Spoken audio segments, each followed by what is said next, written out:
Ma'am, sir. My name is Maricor Istigoy.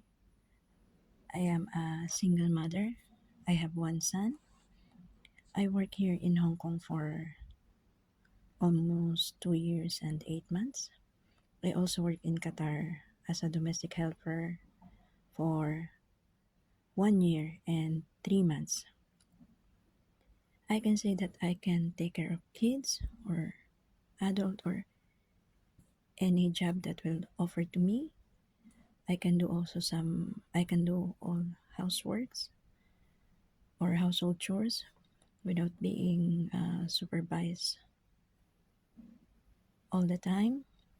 I can do basic cooking and also I want to add that I trained here as a caregiver here in Hong Kong, but I don't have any experience yet as a caregiver.